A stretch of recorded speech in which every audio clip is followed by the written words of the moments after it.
আসসালামু আলাইকুম। দুপুর 12:10 বাংলাদেশ বেতার রংপুর।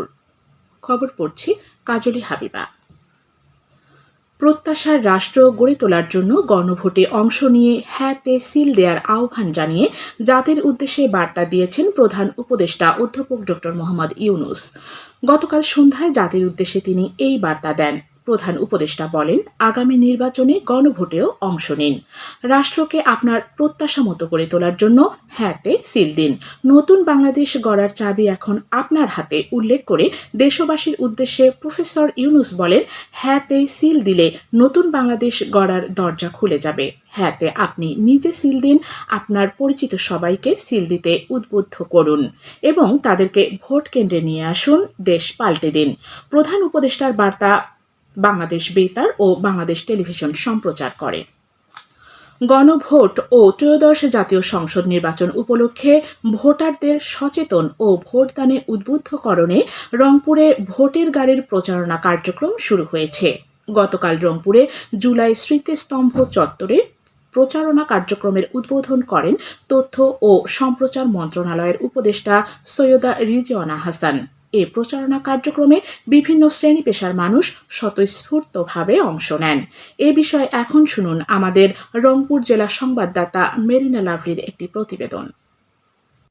রংপুরে উৎসব মুখর পরিবেশে শুরু হলো গণভোটের প্রচারণা। সোমবার দুপুরে জেলা প্রশাসক কার্যালয় প্রাঙ্গণ থেকে একটি প্রচারণা র্যালি নগরীর গুরুত্বপূর্ণ সড়ক প্রদক্ষিণ করে। এরপর নগরীর জুলাই চত্বরে ভোটের গাড়ির প্রচারণা কার্যক্রমের উদ্বোধন করেন তথ্য ও সম্প্রচার মন্ত্রণালয়ের উপদেষ্টা সৈয়দা রিজওয়ানা হাসান।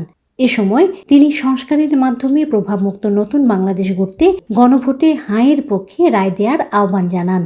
আমরা একটা সাম্যভিত্তিক, ন্যায়ভিত্তিক, বৈষম্যহীন বাংলাদেশ গড়তে পারবো। এই সুযোগ বারবার আমাদের আসবে না। সুতরাং যদি আমরা পরিবর্তন চাই, যদি আমরা সংস্কার চাই, যদি আমরা জনমুখী প্রশাসন চাই, যদি আমরা স্বাধীন বিচার ব্যবস্থা চাই, যদি আমরা প্রভাবমুক্ত নির্বাচন চাই ভবিষ্যতের সকল সময়, তাহলে আমাদেরকে অবশ্যই হ্যাঁয়ের পক্ষে ভোট দিতে হবে। এদিকে ভোটের গাড়ির প্রচারণা কার্যক্রমে অংশ নিয়ে সচেতন নাগরিকরা জানান, দেশের উন্নয়ন, স্বৈরাচারী শাসন ব্যবস্থা বিলোপে সকলকে গণভোটে হাঁয়ের পক্ষে থাকতে হবে।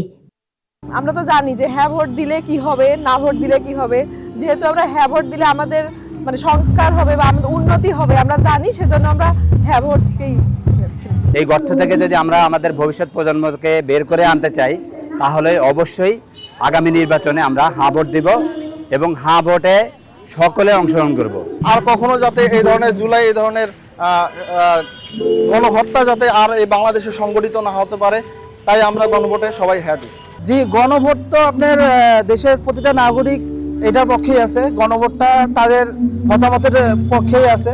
উদ্বোধনী অনুষ্ঠানে উপস্থিত ছিলেন বিভাগীয় commissioner Shahidul Islam, Rangpur metropolitan police commissioner Majid Ali, জেলা প্রশাসক মোহাম্মদ এনামুল আহসান সহ অন্যরা। মেরিনা লাভলি, বাংলাদেশ বেতার, রংপুর। গণভোট ও নির্বাচনে বাংলাদেশ বেতার শীর্ষক কমিউনিটি ব্রডকাস্ট অনুষ্ঠান আজ বিকেল 4টায় রংপুর কেন্দ্রীয় শহীদ মিনারে অনুষ্ঠিত হবে। এতে সভাপতিত্ব করবেন বাংলাদেশ বেতারের উপমহাপরিচালক এস.এম. আবুল হোসেন। অনুষ্ঠানে অন্যান্যের মধ্যে জেলা প্রশাসক মোহাম্মদ এনামুল আহসান প্রধান অতিথি এবং আঞ্চলিক নির্বাচন কর্মকর্তা মোহাম্মদ দেলোয়ার হোসেন ও অতিরিক্ত জেলা পুলিশ সুপার মোহাম্মদ জয়নাল আবেদিন বিশেষ অতিথি হিসেবে উপস্থিত থাকবেন। গণভোটে জনসাধারণকে ভোটদানে উদ্বুদ্ধকরণ শীর্ষক এ অনুষ্ঠানে সাংস্কৃতিক পরিবেশনায় বেতারের শিল্পীরা অংশ নেবে। গণভোট ও ত্রয়োদশ জাতীয় সংসদ নির্বাচন বিষয়ে জয়পুরহাটে মুক্তিযোদ্ধাদের সাথে গতকাল এক মত বিনিময় সভা অনুষ্ঠিত হয়েছে। মুক্তিযোদ্ধা কমপ্লেক্সে আয়োজিত এই সভায় প্রধান অতিথি ছিলেন মুক্তিযুদ্ধ বিষয়ক এবং দুর্যোগ ব্যবস্থাপনা ও ত্রাণ মন্ত্রণালয়ের উপদেষ্টা ফারুক ই আজম বীর প্রতীক। সভায় জেলা মুক্তিযোদ্ধা ইউনিট কমান্ডার জহুরুল আলম তরফদার রুকুর সভাপতিত্বে অন্যান্যের মধ্যে জেলা প্রশাসক মোহাম্মদ আল মামুন মিয়া বক্তব্য রাখেন।